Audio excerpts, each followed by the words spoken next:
I work for New Choices Recovery Center, like Brennan said. I work with people with substance use disorder. I work with people who struggle with problem gambling disorders, and I also work with family members of people who are addicted. So I think a good way maybe to start is, what do you guys know? Like how would some of you guys define addiction? I'm not a good speaker person. I'm more of a conversation person. So.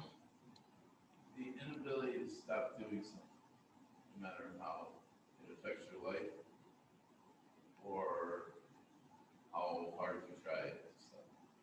That's a great definition. Thank you. That's perfect. So addiction is characterized by a compulsion to remain in a behavior despite harmful consequences, right? And it can be a very frustrating, very terrifying thing. When we think of the word addiction, primarily substance use disorder comes to mind. Would that be accurate for most people? But there are many kinds of use disorders, and we call them, in the field, we call them process addictions, okay? And a process addiction can be engaging in a behavior that you're kind of compulsed to engage in regardless of harmful consequences, such as to your finances, to your relationships, to your career, to your children, your safety and housing, all of those things. So sometimes people can have a use disorder with food, right? There's also hypersexuality, which is basically a compulsion to engage in sex with other people, right? There's also shopping, compulsive shopping, video gaming, and problem gambling disorder, which we're going to talk about today. So we've learned a lot about addiction in the last even just 5 years. So one of the primary characteristics of addiction is the biological and neurological aspect of it. And that's where most of our learning has most recently exploded, right? So in the very center of all of our brain, in the ooey gooey chewy center, there's this little piece of your brain, and it's called the amygdala. The amygdala is responsible for fight, flight, and freeze. Does anyone know what else it's responsible for?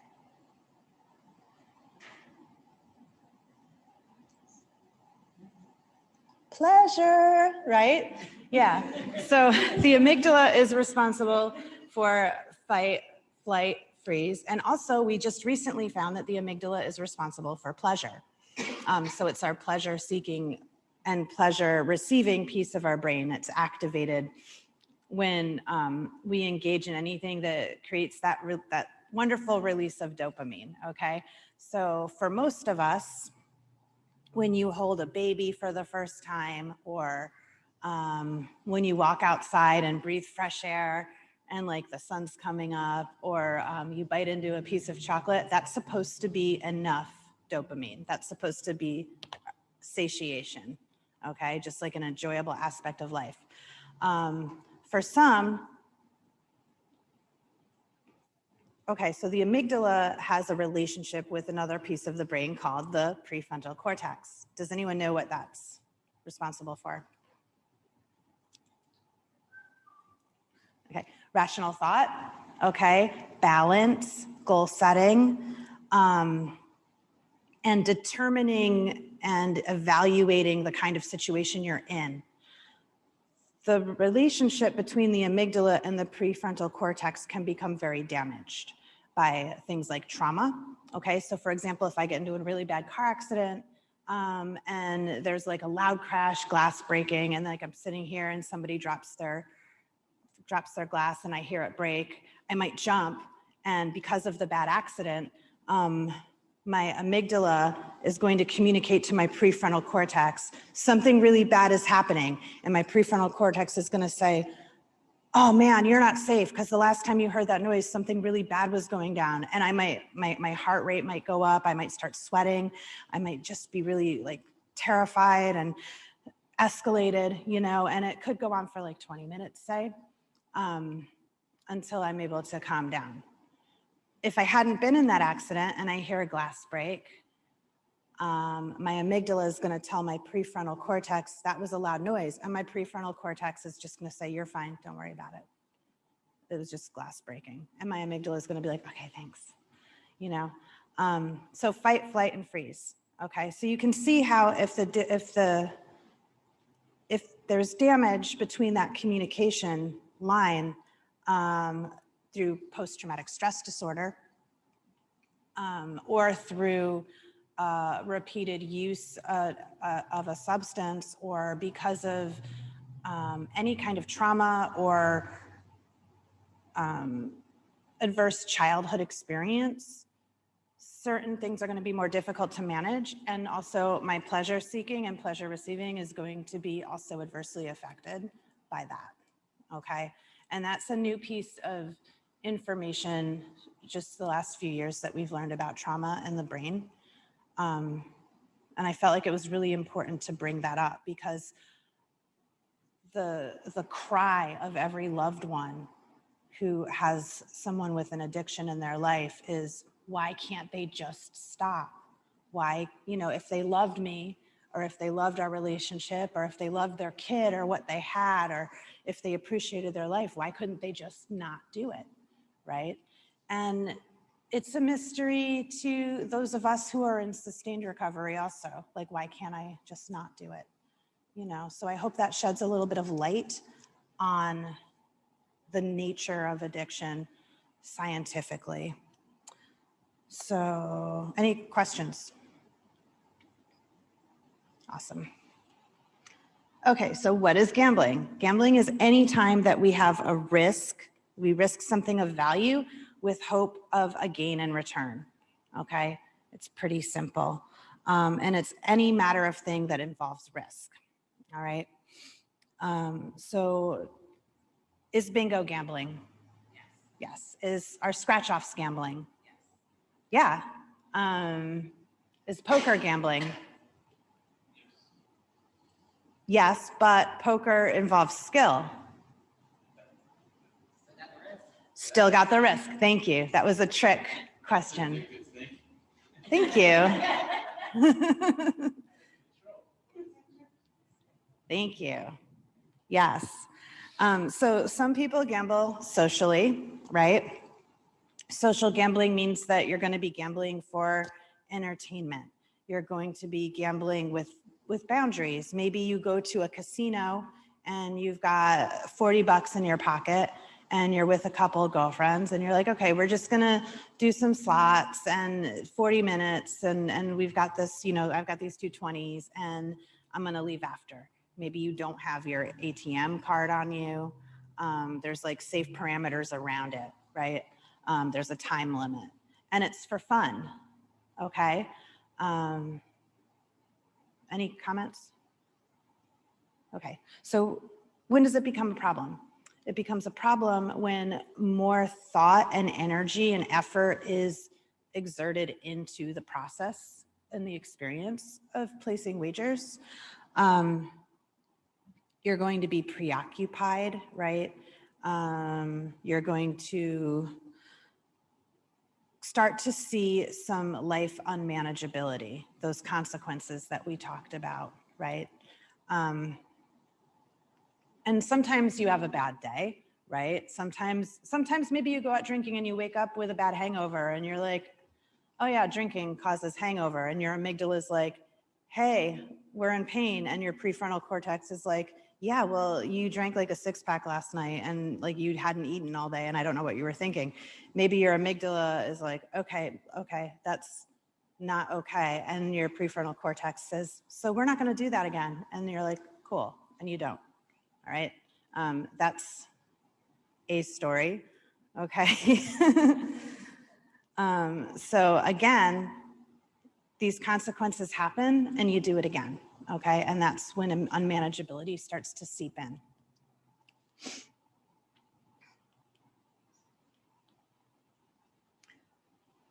So what do we know about problem gambling in the United States of America?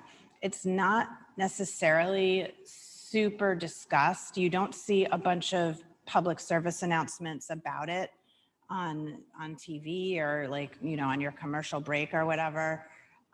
It's generally, I would say that gambling is pretty much probably celebrated and glorified. And again, I'm not the gambling police. I care about a vulnerable population. So it feels a little subversive to do this in Saratoga Springs because we have all this, right? We have all this because of gambling, right? And we have all this built on the backs of some people that are really hurting as well, which is really tragic. So when we talk about that, there are a lot of things that we see when gambling is in a town, right? When gambling is a celebrated piece of a community. And when let's start with the small community, the community of the family, like the family homeostasis. So the quality of life impact can be mood swings, okay? There is a physical withdrawal period for people who are engaged in the problem gambling process, people who are gambling problematically is what I meant to say. There's physical aspects to it. You know, there's heart rate increase, your pulse goes up, your breathing intensifies, your pupils actually, what's the word? Dilate, yeah. All of those things actually happen when because it's pleasure seeking, right? And it's pleasure receiving and your amygdala is like freaking out, okay? So there's a lot of mood issues. There's even like a hangover effect for some people. Problems with relationships, changes in appetite, missing funds, okay? So cashing in stuff that maybe doesn't need to be cashed in yet. And this, you know, think about this also in terms of shopping and video gaming. It's not all about the gambling, which is one of the reasons that I became interested in this field. It's about that piece of us that is seeking comfort, okay? It's a lot more than what's in front of you, like anything else. You know, addiction is a complex mosaic of moving pieces. Okay, so family has really intense effects when it comes to someone who's problem gambling. Trust starts to disintegrate. People are hiding things. Fights can flare up. There's a marked increase of abuse and family violence in families where addictive behavior is taking place. Again, not just gambling, okay? So in families where there's substance abuse and other kinds of like crimes happening and stuff like that, it's always more likely that family violence is also taking place, right? So families generally go into crisis. And what happens when families are in crisis is the community becomes in crisis as well, as a domino effect, especially if there are not services and supports available to the family that are in crisis, right? Does anyone have any questions? So anxiety and depression is on here as an effect of problem gambling on the family. And I think it's important also to kind of pause and think about the chicken or the egg question, okay? In families where there's already anxiety and depression and or there's untreated or undiagnosed mental health issues happening, there's more likely a chance that someone's going to develop a use disorder of any kind, right? And a use disorder is always going to intensify anxiety and depression as well, okay? So these are just some community statistics that I think are super interesting. 20% of addicted gamblers have filed for bankruptcy. 20% of unhoused persons struggle with problem gambling disorder. When I started doing this, I work in Schenectady County, so I started reaching out to Schenectady County providers.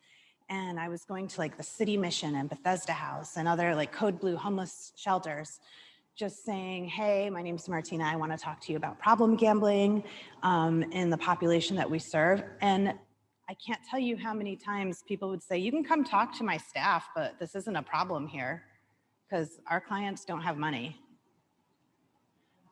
So that's something to think about. If you're under financial duress, if you're unhoused, first of all, there's anxiety, there's depression, there's insecurity. Secondly, where's always open and always warm? Casinos, yeah, and the OTB, right? So it's a very welcoming kind of place. That may be the reason they're homeless. Sometimes, yeah, that's absolutely true. And there's the chase, the going after the big win to solve the problem. Yes, and that's a really intense kind of process to be in, right? 60% of people addicted to gambling will commit crimes. Embezzlement especially is something that I see a lot. And it says here that up to 50% of spouses of addicted gamblers are abused. I don't know if I added this next piece in. Yeah, that's the thing I was thinking of. So when casinos opened in South Dakota, I think this was around 1994, they saw a huge increase in relationship and child abuse. It was up 42%. Can people answer the questions? Can you repeat the answers so people online can hear? Yeah. Okay, thank you. Absolutely. Sorry. Thanks, Brennan. Sorry. So when we talk about a person being affected or an individual being affected or a family being affected, there is a community effect. The overall cost to taxpayers is estimated at 56 grand for each problem gambler, and that's including work absences, cost of treatment, time spent in court, okay? And this is something that I think is incredibly important. The largest study that examined the comorbidity of problem gambling surveyed more than 43,000 people. And they concluded that 75% also had a co-occurring disorder. A co-occurring disorder is when two disorders exist together. So like alcohol use disorder and depression, or cocaine use disorder and problem gambling disorder, okay? I think that's really important. And that's another thing that gets overlooked sometimes in treatment. People don't generally get, or in like drug court, inpatient treatments, people don't generally get evaluated for problem gambling disorder, okay? And if they do, it kind of gets overlooked because one disorder will sort of like overshadow another for whatever reason. It's really important that when we talk about comorbidity, we focus on treating the entire person, and that means by mind, body, and spirit, right? Do they feel like that has anything to do with the shame, guilt, depression? Yes. Do they tie that in? Do they tie shame and No, guilt? The 75% have a unique factor of gambling. Mm-hmm. Is that due to like, in the study, did they tie that to like the shame, guilt, to like, you know, of losing all their money? Sure, sure. There's a lot of shame around problem gambling disorder, and that's why the help seeking is so low. And that's why the suicide rate is so high. This was taken from a website called gamblingwithlives.org. It's a website out of the UK. Gambling with Lives is a fantastic British advocacy group. And they are a group of survivors, of family survivors, of people who have died from suicide, who had problem gambling issues, okay? And these are some of the pictures of the people in memorial on the page. I'm gonna pop back for a second. The reason that I got into counseling for I was in school to be a substance use disorder counselor, which is something I love and I'm very passionate about. And my one professor said, Martina, there's this conference coming up in Albany. It's Problem Gambling. It's the national conference.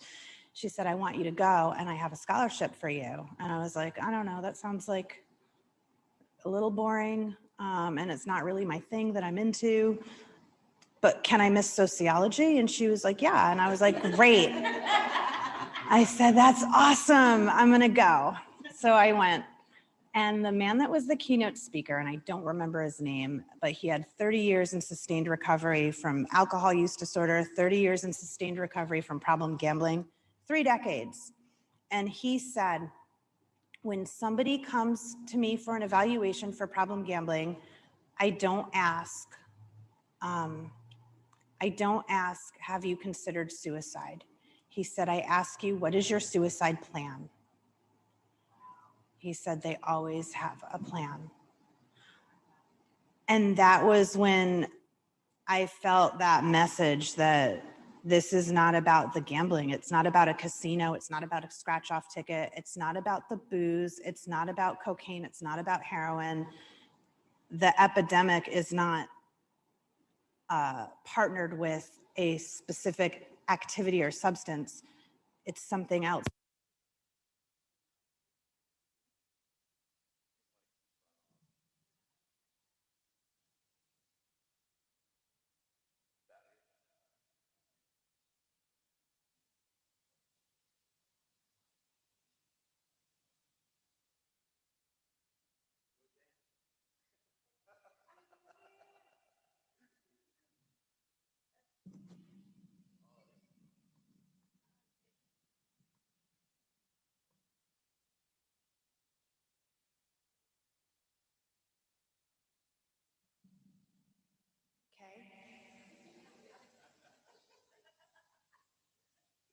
Does this work? Okay. Thank you. So the end game of all of that is it's always, I'm going to control and enjoy whatever the thing is that I'm doing, and I will pursue it to the gates of death and insanity, right? And we will always pursue it to the gates of insanity and death. No? Okay.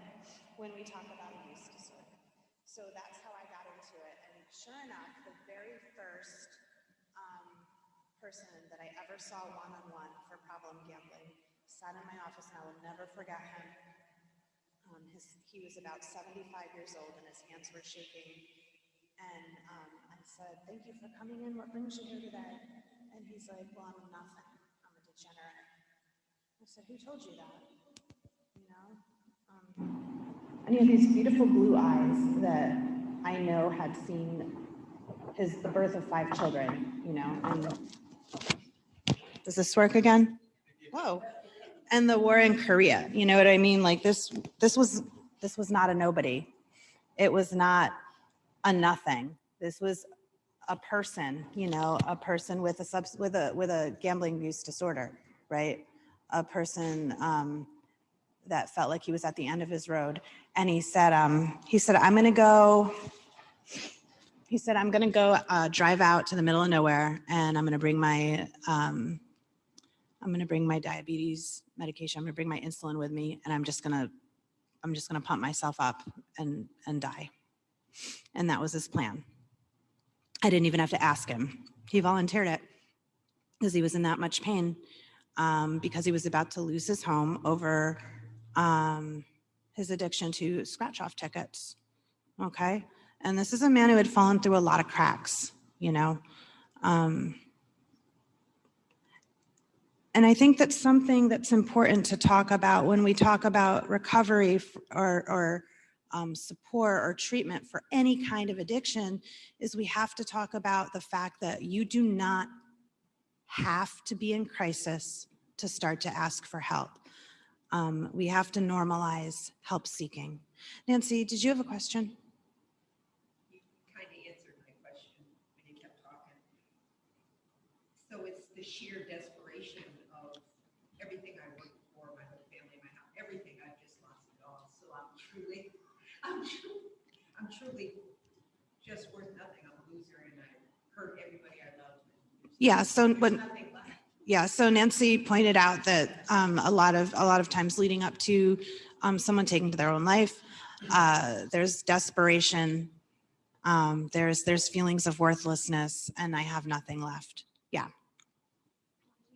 Yes. In that particular situation, you know, you had talked about earlier, you had said that usually gambling there's usually another disorder that goes along with it. In this gentleman's case, was it just a gambling addiction, or did he have something that drove him? Thank you for asking about him.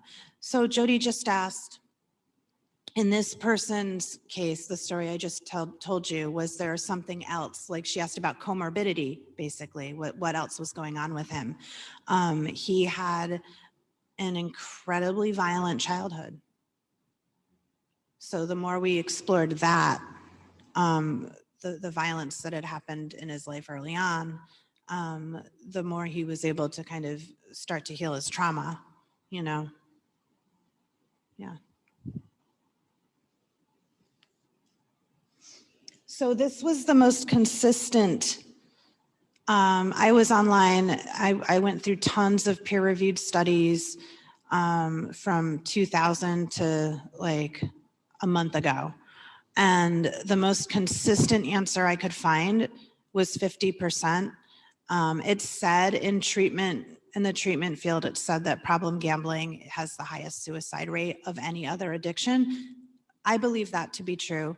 And I also personally think that the suicidal ideation is higher than what I'd found reported there. I think it's probably, I'm gonna say that everyone I've talked to has considered or attempted suicide who has a history of disordered gambling. So how do you know that somebody that you care about has a problem with gambling? Is it something that we even really think about a whole lot? Probably not, right? So some of the warning signs are spending more time, okay? Eating up more time, more resources, more finances, right? The preoccupation, sometimes stealing money to gamble, having one account that's for gambling and the other account that's for other things is something that I see a lot. I see also a lot of people who are in trouble with their employers for embezzlement, just taking money from work, okay? The intention is always, after my big win, I'm gonna put this back, right? And I can see that, you know? So the time spent that kind of eats into time that you would be spending with other people or doing meaningful activities or time with family, time with things that bring you joy. Those things kind of start to be superseded by the gambling. So this is a really simple tool that we use in treatment called the lie bet tool, okay? But this is something that you can use with your loved ones. If you find out like, if they seem to be spending like a ton of time on scratch offs and you find like a stack of scratched off stuff in like the trunk or whatever, you want to ask somebody, do you feel like you're spending more and more time or you're betting more and more money in pursuit of the same excitement? You know, like, do you need to spend more money at the casino to get the same effect that you would normally get, is I think a good way to word that. And then, do you ever lie? Have you ever lied to people that you love? Have you ever lied to somebody that you care about in order to cover up what you're gambling or how often you're gambling? When we lie about things to people that we really like, well, do we ever really do that for things that we're not ashamed about? No, of course we don't. So those are two questions, and we call it the lie bet, and it's really easy. And if they answer yes to more than one, that's when we refer them to a more detailed evaluation. Okay.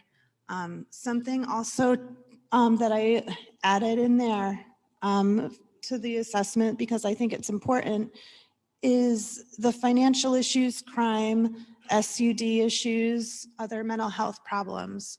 If that's happening in someone, if somebody that you know and love is in consistent crisis, they could also be at risk for suicide. Okay. And suicidality and problem gambling, as we talked about, is really high. Problem behaviors don't happen for no reason, okay? And suicide prevention is actually something that's really, really dear to me. So I think that it's really so important that we normalize saying to people that we love or people that we care about, or the guy at Starbucks that makes your coffee, like, how are you doing today? You know, or you know what I mean? Like, we need to assess when someone that we love is a little off or a little different. Just kind of like take time out from that rush to say, hey, I'm present with you. I'm with you in this moment. You know, we ground each other in those moments. We get real in those moments, and they're so, so vital. Okay.